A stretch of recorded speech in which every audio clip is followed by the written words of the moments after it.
I thought it might be nice to give you some examples so that you have an idea of what these problem trees look like when they're completed. So I'm going to just show you two examples before we move into the content for today's lecture, which is on moving from problem analysis to conceptual frameworks. And you'll hear a bit more about the difference between those two, but we'll also talk a bit about the role of theory. We started to talk about theory as underlying research paradigms yesterday, and we'll get a bit more into that. So these are two nice examples. This is one example on child health in Malawi, which is a country in southern Africa. And this is a process that they used to develop a problem analysis of child morbidity and mortality in Malawi. So obviously that was much more focused on the health issue and not the health systems or policy issue, but it'll give you a sense of the process that was undertaken to get to the problem tree. So this is from the Child Health Program, which is a joint program between InterAid, the Ministry of Health and Traditional Authorities in Malawi. And their goal was to reduce the number of children under 5, including neonates, who get sick or die from preventable diseases, which of course is a major global health goal everywhere, right? And they used a two-stage approach to assess the needs of the communities where they were operating their child health programs. So in this case, they actually used it as a community, a bottom-up method.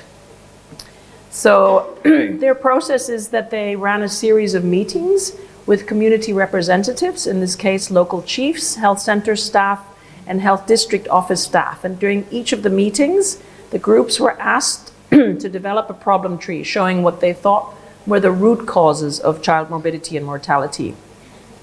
And so in their case, they had a series of different problem trees, which were combined to make a final problem tree. And so I think that's also interesting, because imagine that you only had one topic, but you had 4 groups. Each of you would have come up with maybe a slightly different problem tree, and then you could have reached consensus in terms of one problem tree that incorporated everybody's ideas. So what they then did is they had some review meetings, which were held with the Traditional Authority Area Development Committee, the District Health Office, and the health area to validate the final problem tree. Now what I'm going to show you is the messy version, okay? Because I think it is nice to see the messy version, because it also reminds you that not everybody is going to end up with this perfection, right? It is essentially the process whereby you start with the problem in the middle, which is under 5 children who are getting and neonates who are getting preventable diseases.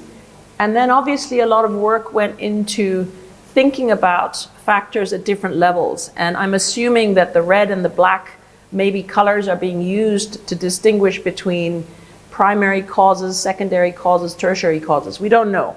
But what is very interesting is that you can see here a whole range of things that are appearing on the problem tree, which are distal, which means quite far away in terms of causality. Religion, divorce, polygamy, lack of sustainability of NGO projects, lack of transport, and you're thinking, how is that related to child morbidity and mortality outcomes? But as a distal causal factor, obviously they would be thinking about the intermediate factors through which how these things had an impact on. So that's just, I wanted to show you the messy process, because I think it's also encouraging to know that you have to go through this process before you reach something that looks more polished, yeah? Here you can see the identification of causal factors that leading to the problem. So my assumption is what they did is, obviously they were dealing with community level stakeholders, but also people from the health system, and they probably separated them. And they got them to do 2 different problem trees, and then they brought them together. So at the community level, chiefs not being fully involved in health issues, beliefs, myths, misconceptions about health, inadequate male involvement, inadequate publicity, awareness, poverty, etc. At the health systems level, obviously people working within the health sector probably looked more within the health system, the services being provided, and where they were lagging in terms of program targets, etc. inadequate staffing, inefficient scheduling, inadequate supplies and equipment, inadequate transport, health workers not living in the village clinic catchment area, inadequate supervision and feedback for health staff. Okay? So this, I just wanted to give you a flavor of what this exercise looked like in a very different context. And the second example is from, we couldn't actually locate a good example of something like this being done in the Indian context, but we did locate an example on veterinary health for farm animals. And obviously that is of interest for people who focus in this new emerging priority, or it's not emerging, but since about 10 years, priority of One Health. Right, is this interconnection between animal health, human health, and the environment. And this is a very interesting site. It's the Vet Helpline of India, and they say that their mission statement is to help organizations conduct studies and implement development projects in the field of animal health care, animal welfare, livestock development, and so on. And they prepared a diagram in the context of veterinary service delivery in India. And what I find interesting is that the website specifies that it is a living document. So if you go into the website, you yourself can put in further factors that you think are missing. And they get added on in some sort of live way. So this is also explains why it looks quite complicated. But this is obviously a bit more polished. But again, I think it gives you a nice example of the core problem, which is poor farm animal veterinary service delivery. Yeah? I think what is very important to notice, because we're going to be moving from the problem analysis to a conceptual framework.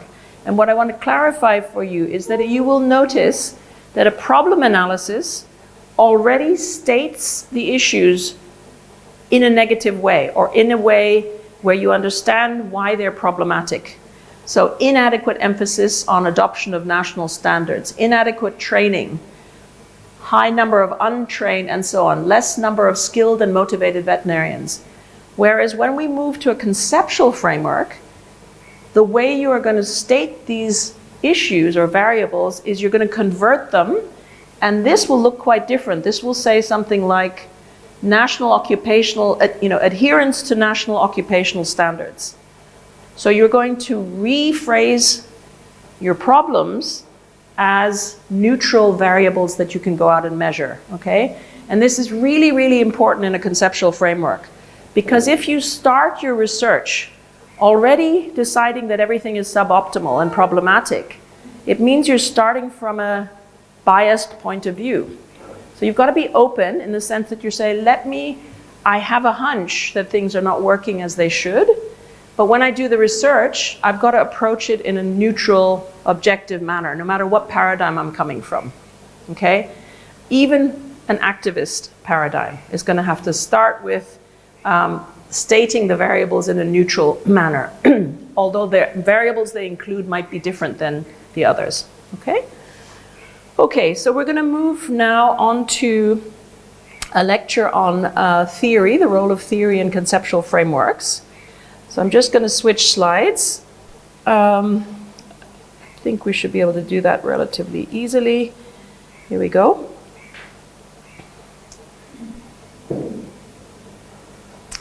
Right, okay. So I'm going to give you a little task, okay? I'm going to put you in a field that might look familiar but not so familiar, okay? First of all, this is a field setting, yeah? This is a field setting where I have conducted field work. Just tell me, completely without reflecting too much on what you're on trying to interpret, but what do you see in this image? What strikes you? Okay? Anything, just tell me what you see. Don't worry about trying to interpret it. Lack of? Okay, that's an interpretation. Just tell me what you see first. Okay, also an interpretation. Only tell me what you see.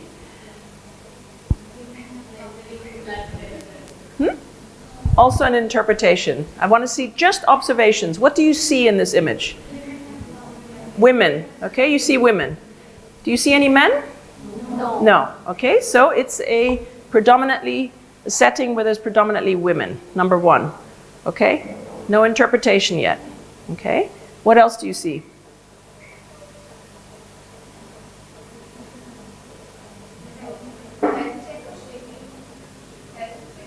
Health check is an interpretation. What do you see as opposed to what do you interpret? Anything? They have some sort of equipment, okay? What kind of equipment do you see? Sorry? A stethoscope, that's an interpretation. Okay, interpretation. Okay, what I'm getting at is try to shed your lenses and just describe very objectively what you see, not what you interpret. Okay, so you see a bag, yeah? You see a book. You see something around the neck which is being used to do something. What else do you notice about this setting? Good? Not lab coat, interpretation. A white coat. What else?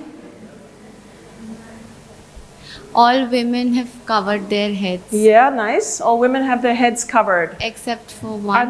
What kind of space are they in? They're all seated. Exactly.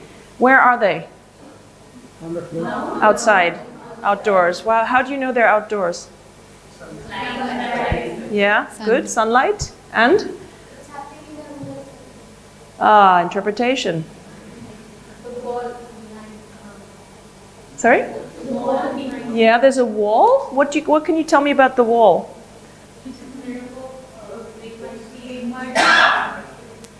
Bricks, some mud bricks, good. Okay, so this is something we're going to be doing a lot of later on when we get into methods. So observation is the primary method we use, but we do it intuitively. And what I was trying to show you already is that it was very difficult for you to look at this image in a completely neutral way. You already started to tell me what was going on here. Yeah? If I show this image in other countries, a lot of people immediately interpreted, they thought this was interesting that this lady is the only one who doesn't have her head covered. But they also interpreted that we were probably in a Muslim society, that there was some medical procedure going on, and I had to really push back and say, just tell me what you see, as opposed to what you observe, okay? So seeing is being able to describe things in a neutral way. Observation is where you start to bring in your interpretation of the situation. But I want to illustrate that what you were started to do, so if you now put on an interpretive lens, you would say there's some kind of medical equipment. Blood pressure is being measured. It's a predominantly female, or predominantly a society where women's health is being treated separately, etc. All kinds of things you could start to interpret. And what I want to get across to you is that you are already using theory. Okay, you might say, no, that's not theoretical. It is, because you're already interpreting a situation. You're already giving it meaning. You're already setting these women in the context of something that you think is healthcare delivery, something that you think is possibly a patriarchal society. Yeah? So that is already theory. Okay? Because a lot of people have fear about the fact is that, oh, you know, that theory is very complex and abstract. It's not. We all start with an innate sense of interpretation and interpretive capacities. Okay? So, now I want you to look carefully, and we understand that this is some kind of health program going on. So now start to interpret what you see. Tell me things that you see which give you clues about what is going on in this picture. Could be a health camp. What makes you think it's a health camp?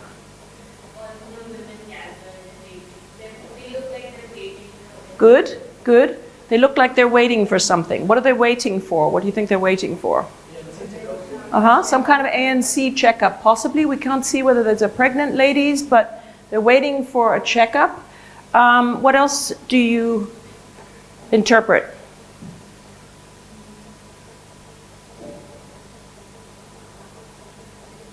who's doing the delivery here? Who's doing the health service? Okay, why do you know this is somebody who is something apart from the other ladies? She's got a white coat. What else? What are the other things that tell you this person has some kind of authority? Stethoscope and? Book, bag, yeah. What else? What is on the bag? Okay. Yeah, good. It stands for BRAC. BRAC is an organization in Bangladesh. Okay, so we're in Bangladesh. Yeah. Okay, good. Anything else that you notice? Mm-hmm. Why do you think it's a rural setting? Yeah. Okay. They're sitting outside. There's a wall. They seem to be on some carpeting, etc. Okay. So let's move into what we notice and what we see. Okay. We see that all women are seated on the floor. We think they're outdoors. We notice that they all have covered heads, right? We also see something that tells us that this person is probably a health worker of some sort. We're not sure what kind of health worker. Could be a village health worker, could be a nurse. We're not really sure. But we know that because of the way they're dressed. The white lab coat, the stethoscope, the bag, the book. And we might be asking ourselves, what exactly is she doing? So some of you already said she's taking blood pressure, she's doing this. And we might start to inquire about the process. So how often is she doing this? To whom? How often are these health camps or whatever it is organized? And what kind of communication is taking place between this health worker and the ladies who are the beneficiaries of the program? So this is in fact a lady health worker in Bangladesh, okay? And you have similar cadres of health workers throughout South Asia. So I worked in both Bangladesh for a short time and also Pakistan, where lady health workers are very important. Why do you think they're particularly important, particularly in Pakistan, for example? Cultural, absolutely. Cultural, patriarchal society. So these lady health workers often have a mission to go over and beyond delivering services to women because they represent themselves, a woman who's been able to have a career mobility, and they have to, in a very patriarchal society, move around and have that social mobility, which is not necessarily granted to women, especially in a rural area. Okay? So I'm going to now suggest that, going back to our paradigms, okay, that each table, if you were able to do research in this setting, you might approach your research topics quite differently. Yeah? And I'm just going to give you, I'm not going to stick to the paradigms closely, but I will just give you 3 examples of the kind of research that you could do in this setting. Researcher 1 starts from an activist point of view. Yeah? Feminist researcher, interested in gender, in power, mobility, and they are actually not so interested in the health outcomes or the services being delivered, but they're interested in the lady health worker program and what possibilities that program offers for women in rural communities. Yeah? So they might be doing some life histories with these health workers. They might be asking who gets to be a health worker? How are they chosen? What is their professional socialization? Yeah? Or you might do some visual ethnography. So you might use some in-depth visual methods where you film a day in the life of these lady health workers to understand their interactions, both with men and women, because they're not just working in communities. They've got to somehow interact with the formal health system, which is male-dominated. So that's maybe your take on this situation. The second researcher is still an anthropologist, so still a social scientist. Sorry, the first researcher doesn't necessarily have to be a social scientist. But the second one is more interested in the social and the symbolic value of medicines and medical objects and technologies. And so they are interested in understanding how the specific things that you see around her, the stethoscope, the white lab coat, the book, the bag, how they invest her with a certain authority. Yeah? So this is an interesting topic. I had a student PhD student many, many years ago in Venezuela. And this person was a medical doctor, and he worked on the border of Venezuela and Colombia in an area where there were a lot of indigenous groups. And he was interested in the role of what they call over there simplified medical auxiliaries. And these were people who came often from indigenous communities themselves. And for them, they had this almost like a dual role, because they were not only providing medical services, but they were also trying to be the voice of indigenous communities, many of whom, would never be sitting at the table in terms of taking decisions. But what I found fascinating when I went to visit this student and I accompanied him with these medical auxiliaries on their job is how much these things meant to them, having a bag and having a book. And I'll never forget that this book, this training manual that these auxiliaries carried around, they would refer to it as the Bible. So it became so powerful in terms of a symbolic thing that because the communities would often refer to these medical auxiliaries, who are basic health workers, as doctor, because that's the only contact with the health system that they had, right? So going back to here is when we're looking at things like these things, okay, is this matters because it immediately tells you something about the status of this person in relation to the other people, okay? So our third researcher might be a more straightforward public health researcher who's interested in human resources management. And their question is in health worker motivation and performance. So they might be a more positivist researcher. And they want to know what are the conditions and the criteria that are going to boost the performance of this health worker in the rural setting in order for them to be able to deliver the care that they're mandated to give.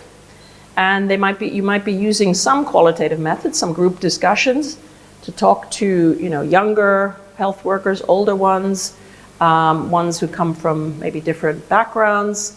And you might use some ranking and rating exercises. You might use a method called a discrete choice experiment, where you ask them about their preferences. What would make the difference for you to settle in this area, which is very far away from all the excitements of living in a town? Is it a top up in your salary? Is it education for your children? Is it something else? Yeah.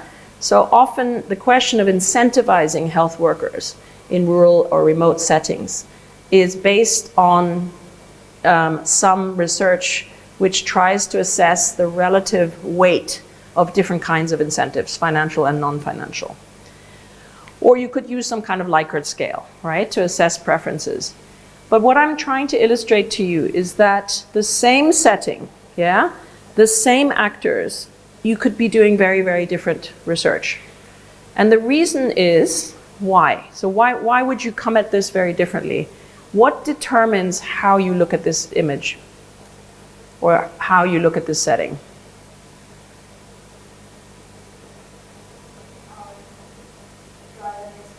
Your prior experience, exactly. What else? Sorry? Yeah, but where do your questions come from? What makes one person do this and the other person do this? Your interests, your experience, your what else? Your social context, maybe, yeah, okay. Okay. Your knowledge, your paradigm. I was looking for paradigm. But also your pragmatic interests, okay? If you're working for the health system, you have a certain amount of time to understand the situation of these lady health workers. You might have a much more targeted piece of research, which is more driven by, I have to find out by the end of my research, what will make these ladies stay in the program, as opposed to the drainage, which we see often. Difficult to retain people in programs like this, right? So a lot of different factors explain why you would do this research. I think what is also important to remember is that this is a context that you are sort of familiar with. So when you look at the image, you probably all thought, yeah, this is somewhere in South Asia, okay? It's very different when I do this in a class with primarily European students. who will look at it and be fairly vague on the context. But for you, there were instantly things that are recognizable, yeah? And you were therefore much more able quickly to analyze probably the cultural issues in this image, whereas in a different context, people would pick up on other things. Okay? Good. So moving forward, this is really starting to get you thinking about the role of theory in research. And what I was asking you is essentially, the three researchers have different interpretations of their field observation. Why is that? Yeah, and you gave me a number of answers, background, experience, but I'm going to argue that you also come from particular theoretical backgrounds. Even if you might think of yourself as non-theoretical, even the positivist has a theory underlying what they want to measure and how they want to measure it. So in terms of the concepts or constructs that are relevant for each of these researchers, if we go back, okay, we said that the first person, the construct is probably gender, yeah, gender power. The second one is interested in social and symbolic value of objects. And there's a very interesting technique in anthropology called object biographies, where if you feel that it's difficult to talk to people directly about their lives, you can ask them about objects that are important to them. So if I went and interviewed those lady health workers and I said, what does this bag mean to you? Why is it important for your daily work? They might be much more interested to tell me the bag, the contents of the bag, what it means for their ability to have authority in the community, to be able to do their work, and so on. So it's a very interesting indirect research method. But here the construct is symbolic value of medicine and technologies. What is the construct of interest here?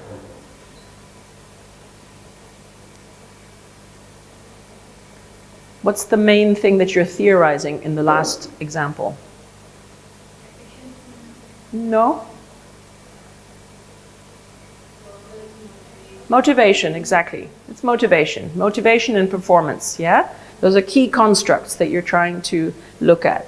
So this is another thing that's very important. When you look at research, when you look at a paper, try to find the construct that is being unpacked, because that will give you clues about theory and the theoretical underpinnings. Okay, so again, we might go further and we might say, what kinds of assumptions drive each of the research topics? Okay, so just focusing on the last one, which is around health worker motivation, the way the researcher is posing the topic suggests that they think that incentives have something to do with motivation. Okay, so that's a theoretical proposition, that we think that health worker motivation and performance is dependent on non-financial or financial incentives. Yeah?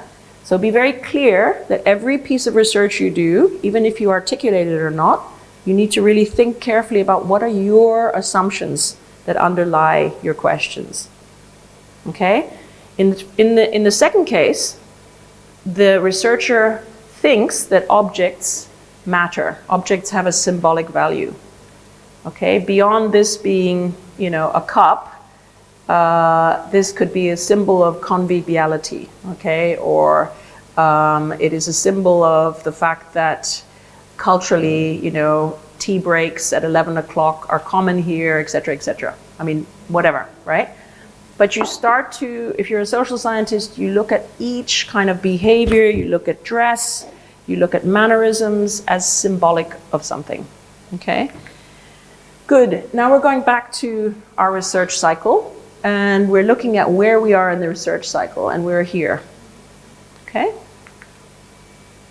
So just remember what a research paradigm is. Don't forget that. Yeah, research paradigm is bigger than the theory. It is the way of framing what we know about reality, why we know what we know, epistemology, and how we can know it, methodology. Yeah? And it's grounded in fairly big assumptions about the world. So those paradigms that you all had are quite big in terms of framing reality.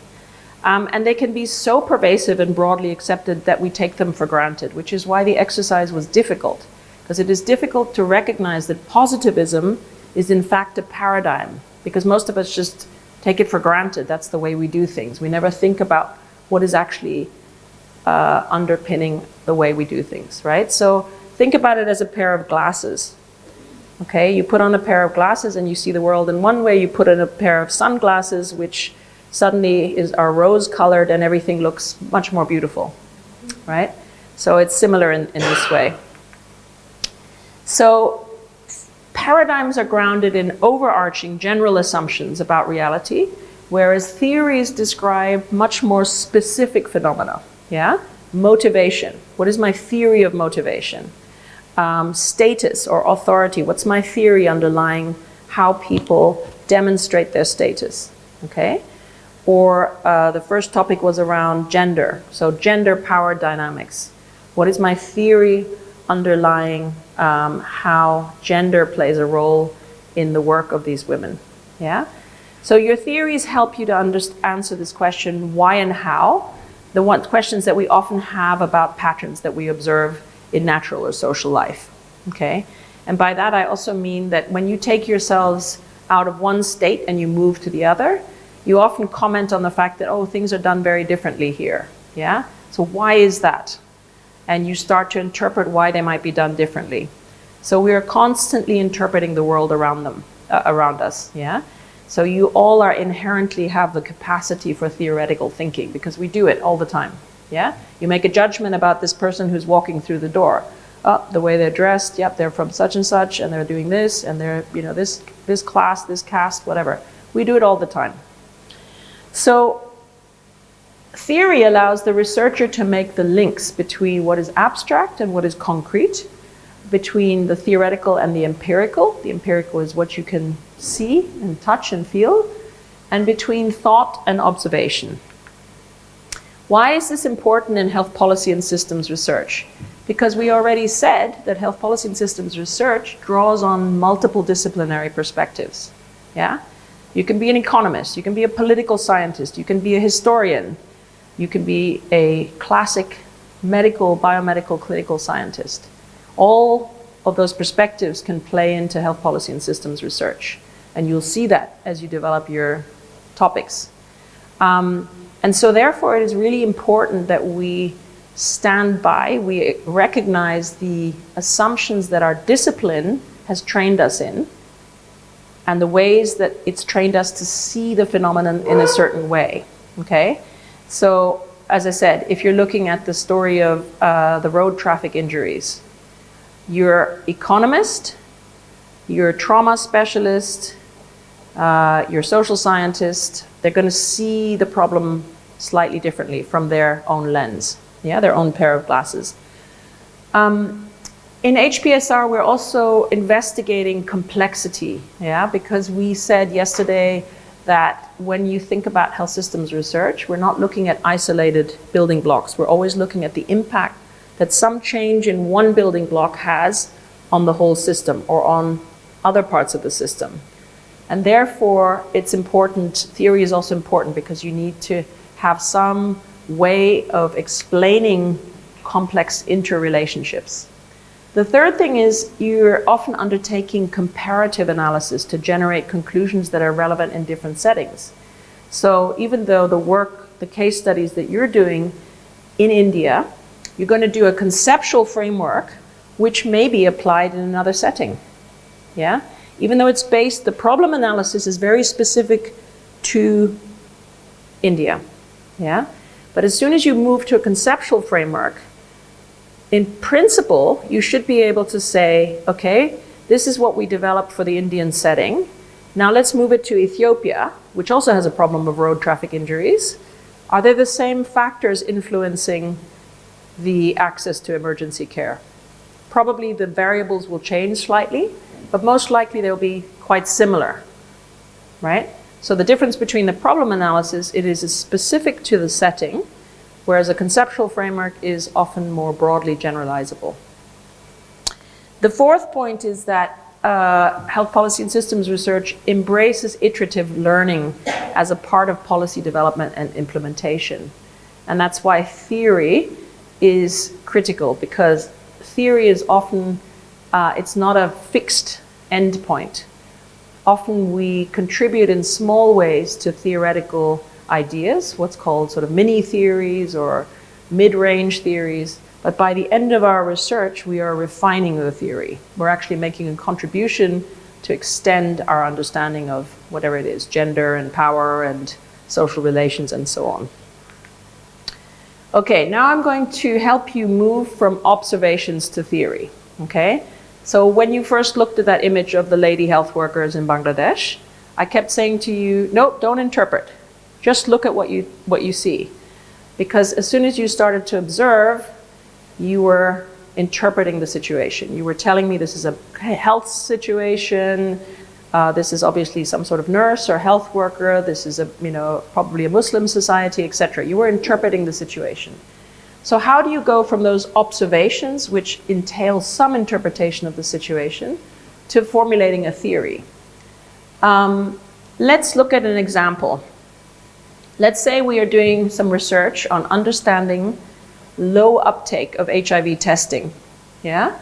And we're collecting different kinds of data because we think that we need to get perspectives from lots of different people.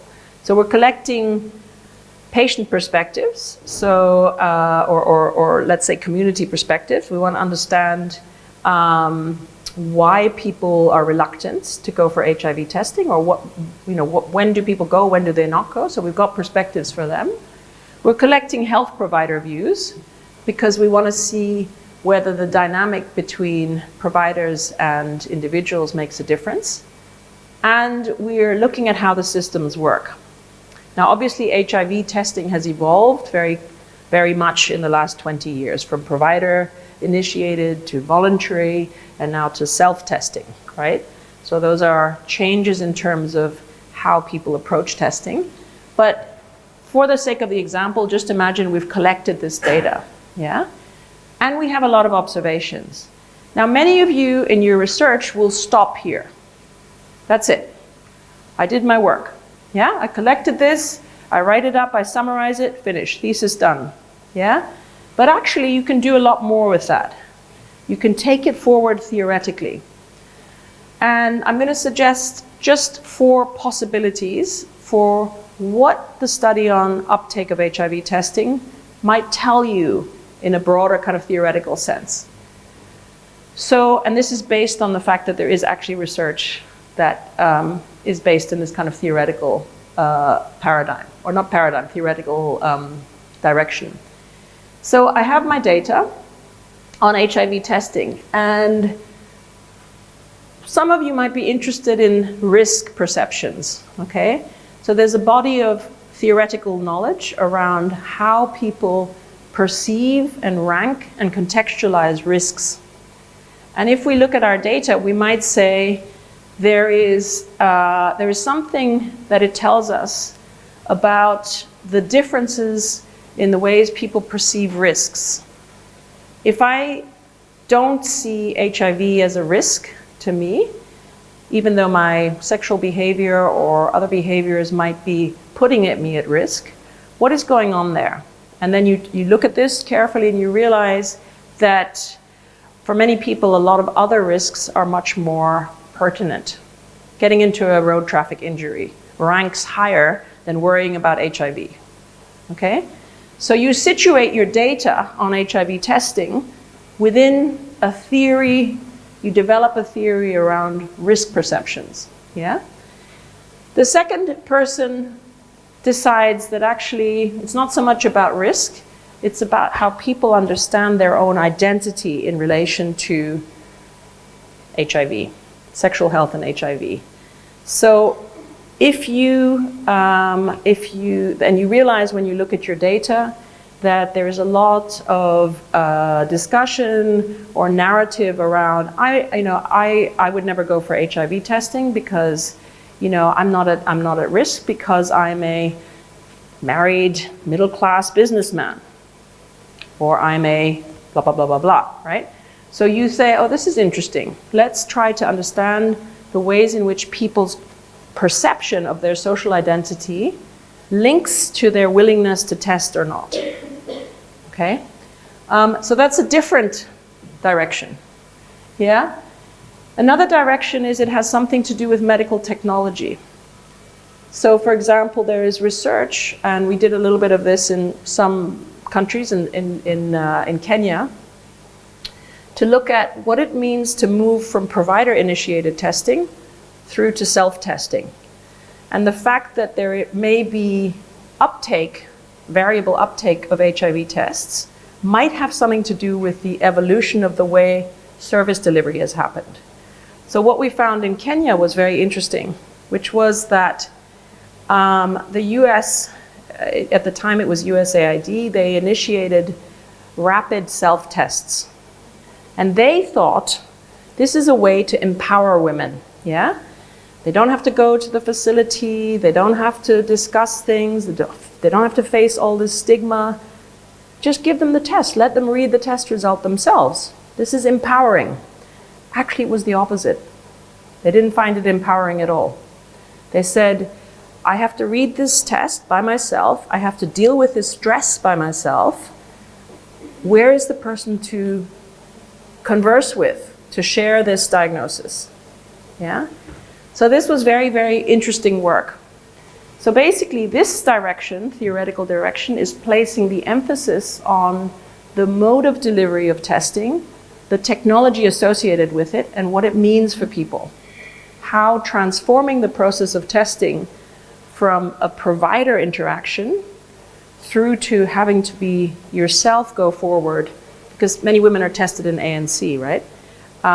To all the way through to self-tests, which you can essentially now purchase at the pharmacy. What does that mean for people? So this is another direction. And the fourth direction is something referred to as biopower. Does anybody have an idea of what that might refer to? Any clue? Any thought?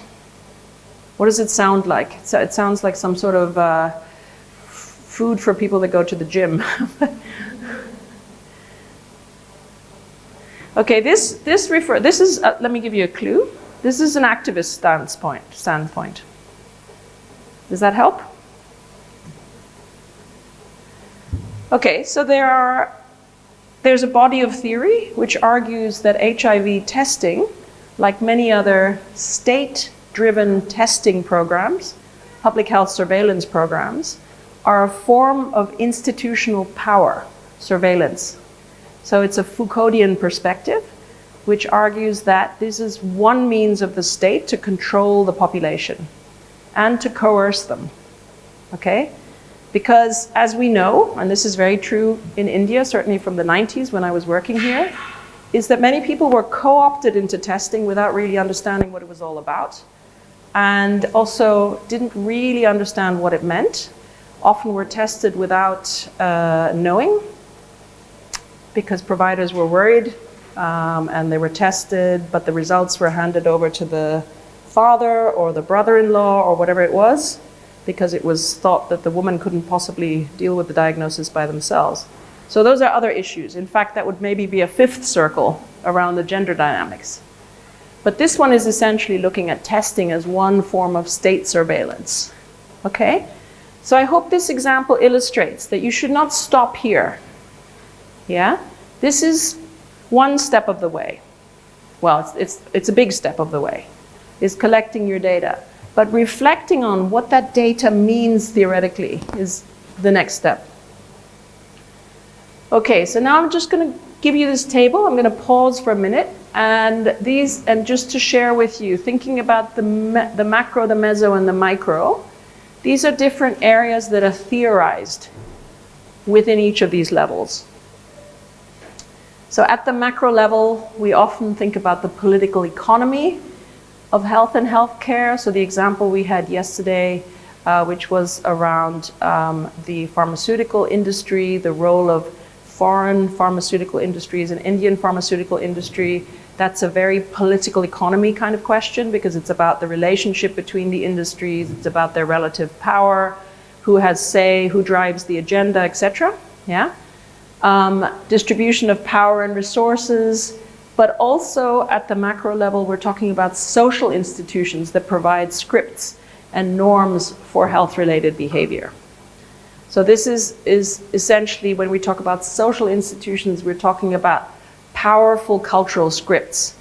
So when you were referring, I think one group was referring to beliefs or values, these are not individual. They're informed by the community you live in, right?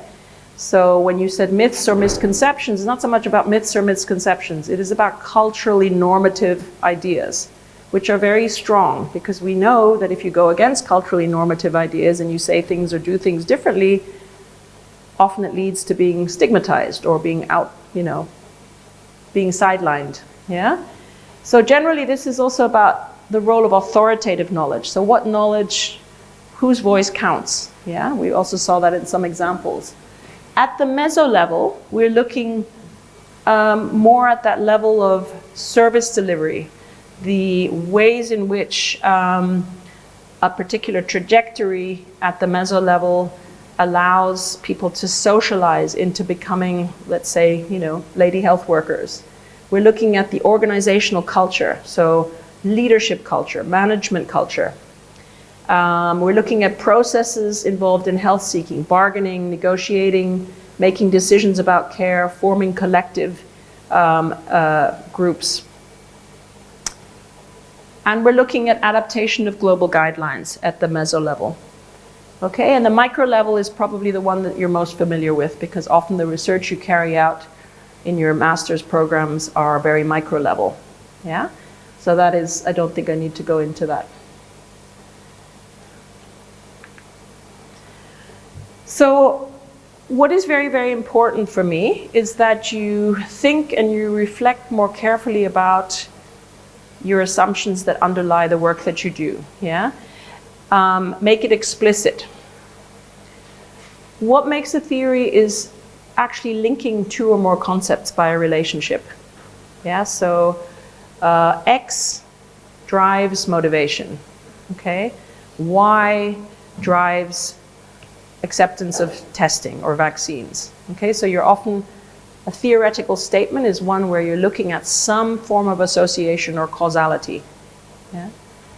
And the key function of the theory is really to guide an understanding of why the world is the way it is. Yeah? Why are certain behaviors happening? Why are certain processes happening?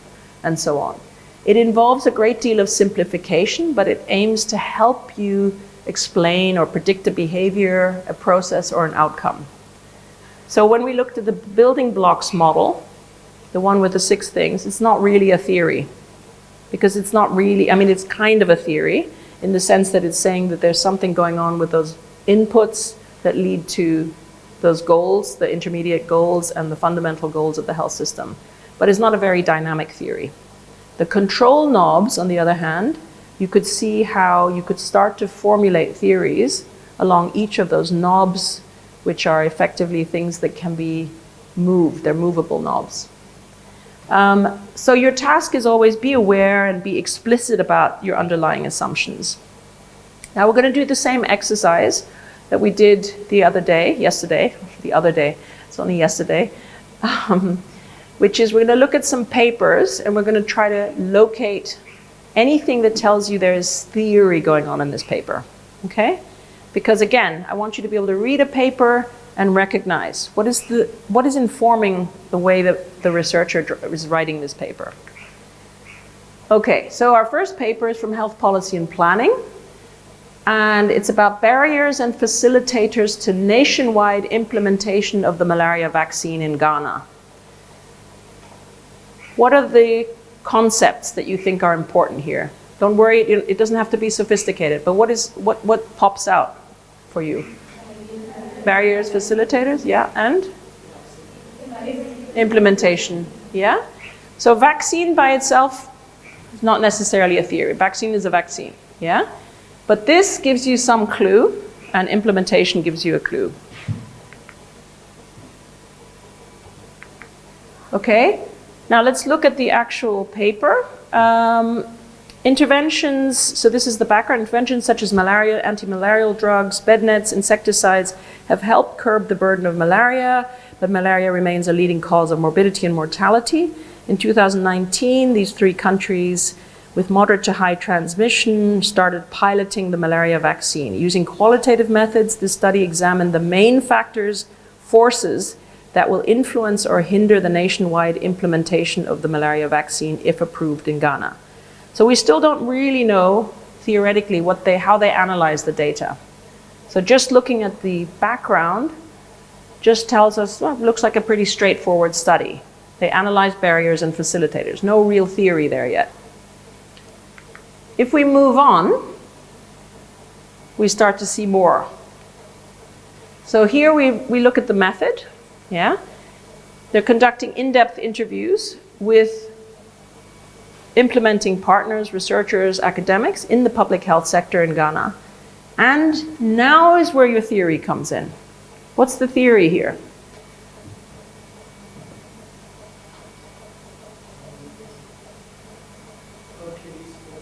Yeah, exactly. Okay. So there's some theory called force field analysis, and they used it to understand how organizations interact with their external environment.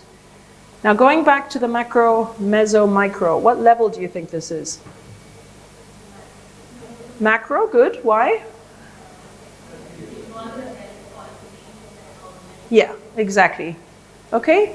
So you can already see now that this abstract is already giving you clues about where is the research situated. They could have done a micro level analysis, but they chose a theory and they chose to focus on the relationship across these organizations.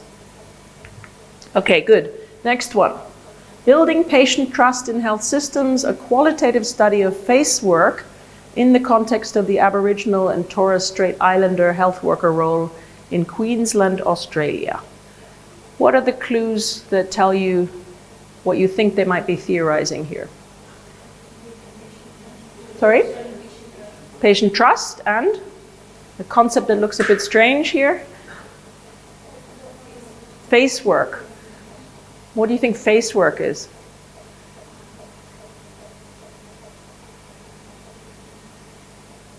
Have you heard the expression in English to lose face? What does it mean? So that's what I guess might be going on there. I'm not sure. Yeah? Face work seems to be some kind of theoretical concept, but I'm assuming it has to do with trust, because the word trust is also there. So trust, reputation, etc. Yeah? So there's our theoretical concept, but we've also got the second one. Okay, let's look at the methods. In Australia, Aboriginal and so on health workers have played a central role in the delivery of frontline primary health care in rural areas. The study aimed to explore the structures, processes, and relationships that contribute to or inhibit their capacity and willingness to build trust in government health services. Okay, so what would you say, what level is this? Macro, meso, or micro? Good, why?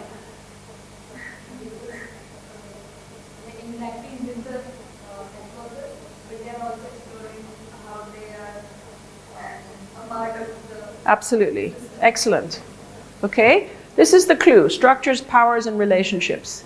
So there's definitely something beyond the individual person, which is situated at their identity level. Their identity is part of a cadre of health workers.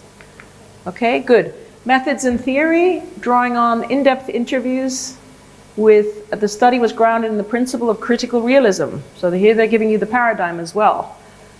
Within this ontological positioning, face work theory integrated with Giddens' theory of structuration was incorporated to help understand the relationship between structural and agentic factors in the building of systems level trust. Okay, so hopefully now what we've been learning the last 2 days is coming together. Yeah, so you're recognizing things now. When you look at a paper, you're going to be much more alert to these issues. Good. The next one. Comparative policy analysis of adoption and implementation of sugar-sweetened beverage taxes in 16 countries.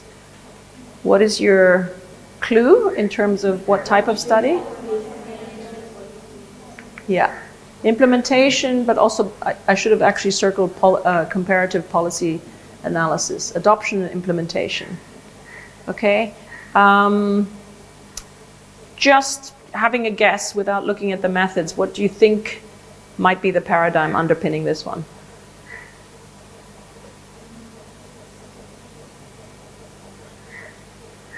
Implementation should give you the clue. Realism, yeah. Possibly a realist study. Let's see though, I'm not sure, I'm not absolutely sure, I don't remember. So comparative, these are the three things. Let's look at it.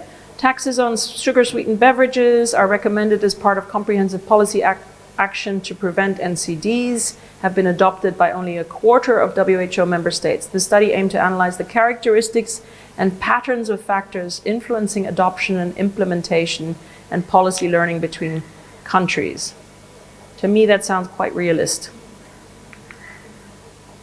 But let's see.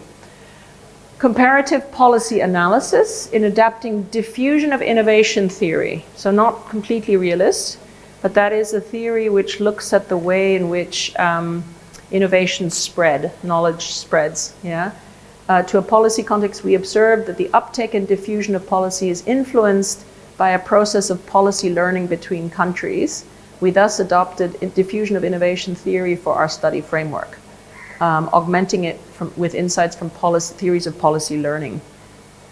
So these are specific theories, but I still think this would fit quite well into a realist type of paradigm. Okay. All right, I'm going to pause there and just check whether everybody's on the same page or whether you had any questions. Yeah.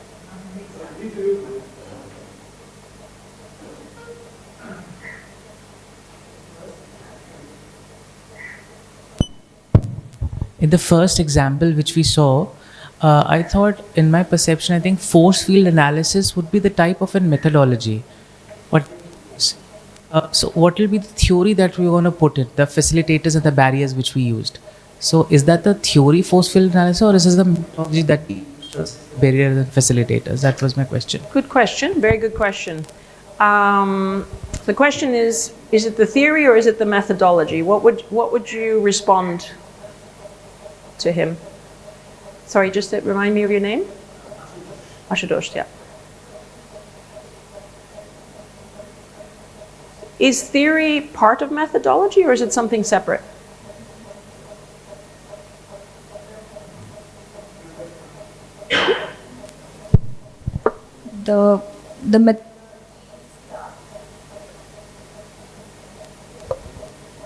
Okay, do you remember the circle thing? Yeah, the research cycle. So where does theory come in? Does theory come in the beginning, middle, or end? Does it? It's all over, okay? So the methodology includes theory. You have theory in the beginning, but often we don't actually, often what happens, the reality of what happens, and many people will agree with this, is you might have some theory in the beginning, but as you collect the data and you analyze the data, another kind of idea comes in. And so you end up analyzing the data through a different theory than you started with, or the theory is refined. But the point is that it is not theory influencing methods, end of story. It's quite iterative. And therefore, in this case, I think that force field analysis probably was brought in at a later stage. Okay, so we're now moving to conceptual frameworks. And I know that you haven't had a lot of time yet to think about the problem analysis, but we're going to have to jump in terms of the topic, but we can always come back to this, okay? But the first step that you are now undertaking is just analyzing the problem in terms of, understanding these causal, these contextual factors. But once you have done a problem analysis, you're going to be moving that into as I said, a different kind of framework, which is a framework that avoids telling us what is problematic, but instead conceptualizes those factors as neutral factors that could be measured quantitatively or qualitatively. So what makes theory explicit is often, conceptual framework is one way of displaying your theory visually, yeah? It links, a theory, as I said before, it links two or more concepts by a proposed relationship. And the function of the theory, we've already said, is to guide you. It's a map of the way, why the world is the way it is. Okay, and by world, we can understand that as the construct that we're looking at or a bigger issue. It involves simplification, but it helps to explain or predict a behavior. And I've already said this, our task is to be explicit about our underlying assumptions. So a definition of a conceptual framework, it is the system of concepts, assumptions, expectations, beliefs, and theories that supports and informs your research. But I have to say that when you start, your conceptual research, your conceptual framework is primarily a concept or a model of what is out there that you plan to study and what's going on with these things, but it is your model, yeah? It is, in the very beginning, a conceptual framework is often a combination of what you think is the issue, what you think drives the issue. It's a combination of looking at your problem analysis. It is also including things from the literature, because you will read up on the topic and you will realize that other researchers have already established links between different factors. It's also based on talking to your colleagues, informed colleagues, about what they think. And it's a tentative theory of the phenomenon that you're investigating. Usually what is involved in a conceptual framework is it's your constructs. That's why I always ask you the question, what is the construct or what is the concept that you're trying to unpack? And it identifies how you will operationalize the construct as a variable. Okay, so the example yesterday I gave you was stress in ASHA workers or the lady health workers that you just saw in Bangladesh.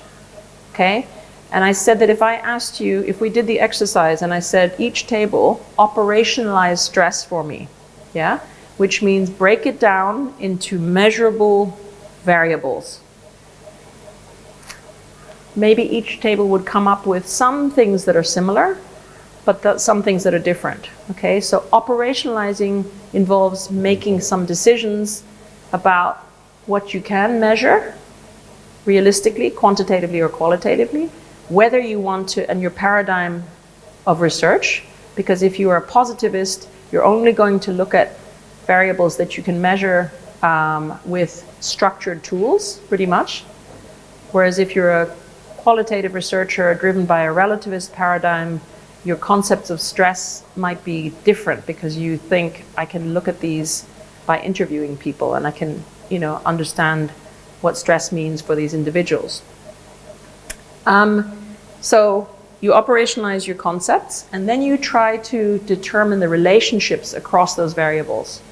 And in quantitative terms, we often talk about different kinds of variables. So when you have a relationship X influences Y, you often think about in between that X and Y are a range of other variables, which are called intervening or intermediate. And your independent and dependent variable in quantitative research often has some intervening or intermediate variables.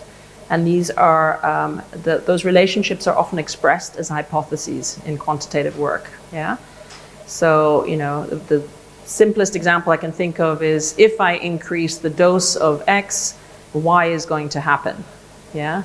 But you might say, well, in the middle of that, it's also dependent on whether I'm concurrently smoking or whether I am, I have low body weight or etc. So there might be a whole bunch of intervening variables which influence the relationship between the medication taken and the outcome. That's a very kind of quantitative way of looking at things. But basically, you do the same thing for qualitative work, is you're still looking at the relationship between different concepts. And a conceptual framework very often involves some kind of diagram. So most of you in your studies will have encountered some kind of conceptual framework, or you would have been encouraged to develop one. What do they look like? It's usually a mapping of concepts and the relationships across them. But remember that the relationships are not only causal, yeah? Not only X goes to Y. They could be hierarchical. They could be within circles, so certain things are grouped at a lower level and within things that are at a broader level. They could be based on similarity or opposition, and you can represent those things visually.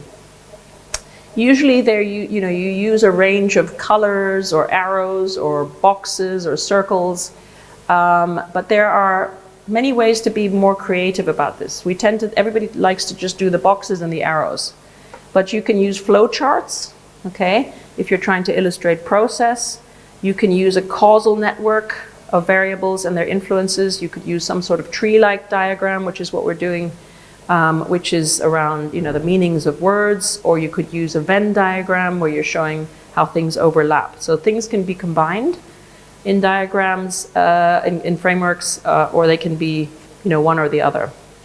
So just to visualize a few examples. This one is understanding the origins of health and healthcare disparities from a health service research perspective, key determinants of health disparities within the healthcare system, including individual, provider, and healthcare system factors. So this already tells you that they're looking at 3 levels, individual, provider, and health system. And they have it's a very, very simple framework using a Venn diagram. So they see the healthcare system factors as overarching. Those are the broader structural, the issues. Actually, they're quite meso-level: health services organization, financing, delivery, organizational culture, etc. And these impact on how patients relate to providers. And ultimately, what they're really interested in is this issue. So I think they were interested in understanding that the central clinical encounter, that there's disparities in that encounter that are influenced by provider characteristics and patient characteristics. It's a very simple one. This is another one. This is what is known as a kind of causal loop diagram, okay? And the reason is because you can see that what they're interested in, there's nothing in the center, but they're interested in the relationship between nutrition, mortality, and poverty. And they've got some kind of explanations here in terms of understanding how things are related and how things lead to specific problems. But ultimately what you're seeing is a kind of a causal cycle whereby poverty influences your ability to have food security. But in turn, being undernourished might influence your ability to work properly, which leads to further poverty, which leads, and so on. So there's something circular about this diagram. Here's another one. This is an illustration of Indigenous Australian people's well-being, which includes appropriate work opportunities, education, access to bush food and medicine, security, capacity and freedom to learn cultural practices. So this is a specific conceptual framework which deals with well-being of Indigenous people. And it is, again, something around, it's again presenting a circular, a causal thing, but it's including a set of concepts around what is relevant for health and well-being of these people. Okay?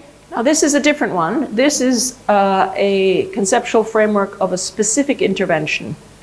And this intervention is an obesity prevention intervention. So they're suggesting that they're looking at health determinants which influence, let's see what they influence. Okay, this is quite a complex one. There's a lot going on here.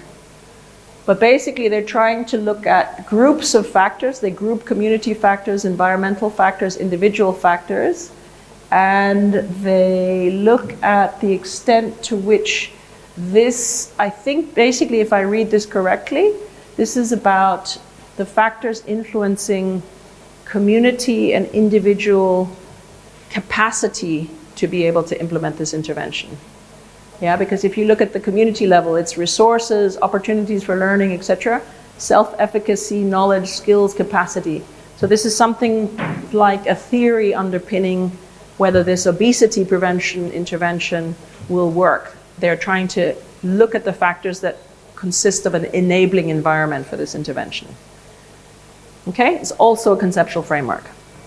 So I think you can see that conceptual frameworks can be different shapes and sizes, and they look different, but essentially they're trying to explain your research, your phenomenon that you're trying to understand. So what is important is that the conceptual framework is not only descriptive, but it's also critical, because you need to understand and communicate what problems of gaps there have been with previous research and theory. You don't want to do a theoretical framework that duplicates what's out there already. What pathways and relationships remain to be explored and elucidated, and how your study can make an original contribution. So by the end of the week, you all will have conceptual frameworks for your group, for your topic, and you will be able to, on hand of the conceptual framework, if there are good conceptual frameworks, you each will be able to identify a question that lies within that conceptual framework. So your questions should be leading back to your conceptual framework. Your conceptual framework leads back to your problem analysis. Okay? The sources are your knowledge, your existing theory and body of knowledge, your pilot research. Sometimes it's thought experiments. So asking what if. So sometimes a conceptual framework is almost like a projection of what will happen, like thinking about the HPV vaccine example. So what if we had uptake of, the HPV vaccine at 50% of those who actually need the vaccine? How would that impact on cervical cancer 10 years down the line? So sometimes the conceptual framework is used as the basis for research that's actually about modeling or predicting what's going to happen.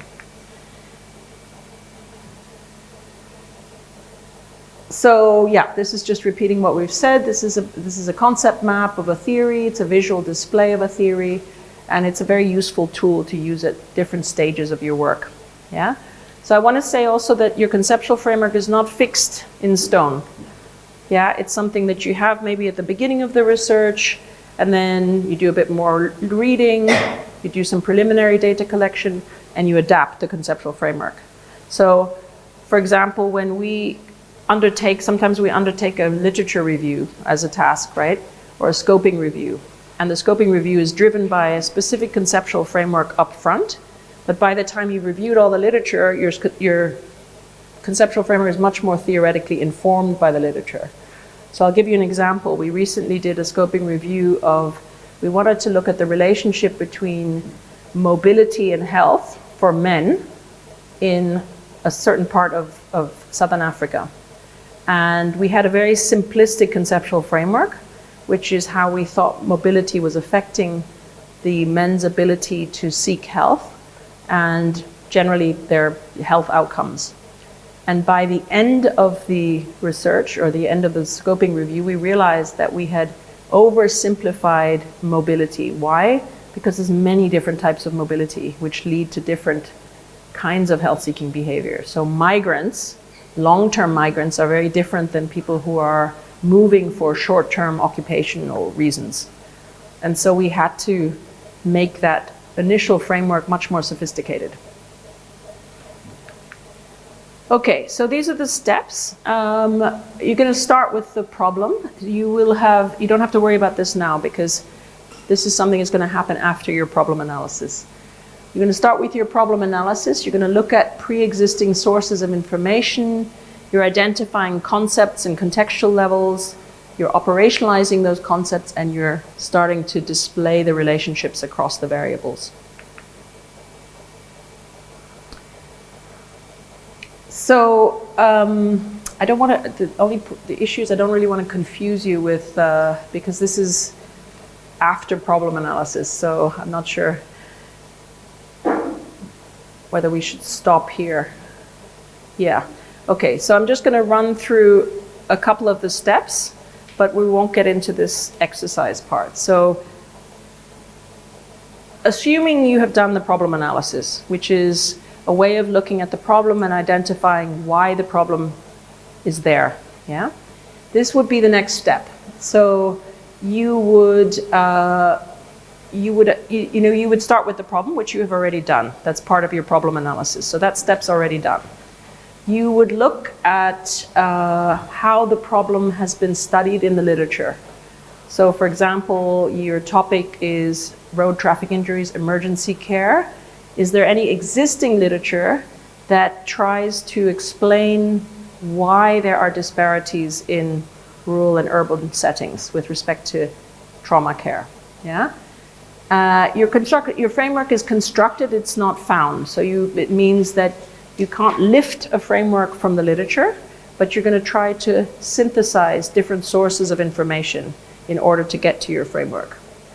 You're going to pay attention to existing theories and body of research, but remember that any theory or any piece of research that you find is going to be limited. Yeah?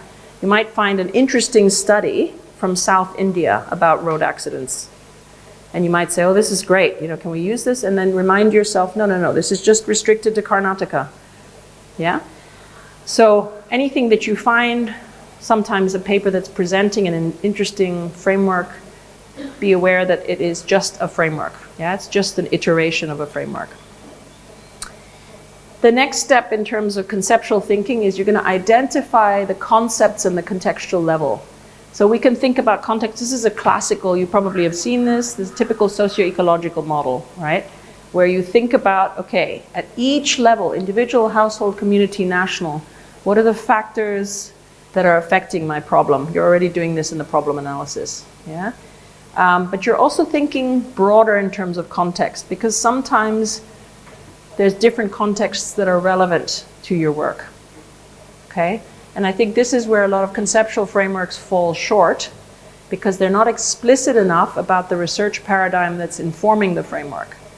So you get frameworks that are all based on an understanding that people's behaviors and beliefs are the thing that's driving the problem. But actually, if you're starting from a political point of view, you would argue very differently. Okay, so again, context helps you to situate the reason why you're doing the work and from whose perspective. Also bear in mind this, okay? Just remember that what I talked about before can be situated at the micro, meso, macro. And these are just examples, again, just to remind you, but hopefully they're getting clearer. And then the next step is going to be operationalizing the concept, yeah? So that means you're going to break the concept down into a variable that can be measured quantitatively or qualitatively. And remember that these are decisions that you have to make as a group. So if you say, I want to look at delays in access, or I want to look at trust, or I want to look at gendered power dynamics. That's a concept, but it's not broken down yet, because it doesn't tell us how you're going to measure it. All right? So what does trust mean actually? How am I going to look at that? Okay, so in a conceptual framework, everything that is displayed in the conceptual framework, I should be able to pick up and say, okay, interesting, you've broken this down. How are you going to assess this, either quantitatively or qualitatively? And you need to think about what determines the validity of the variable. Are you really measuring what you set out to measure? So each time you put something down in a conceptual framework, do a reality check. Look at the relationship. Is this really plausible, or is there something we're missing? Yeah? And then the next step is thinking about the relationship. What level are you examining it? Macro, meso, micro. How are you grouping things together? How do they relate? Are the influences direct or are they indirect? And what are the possible intervening variables? Okay, I think we're going to stop there.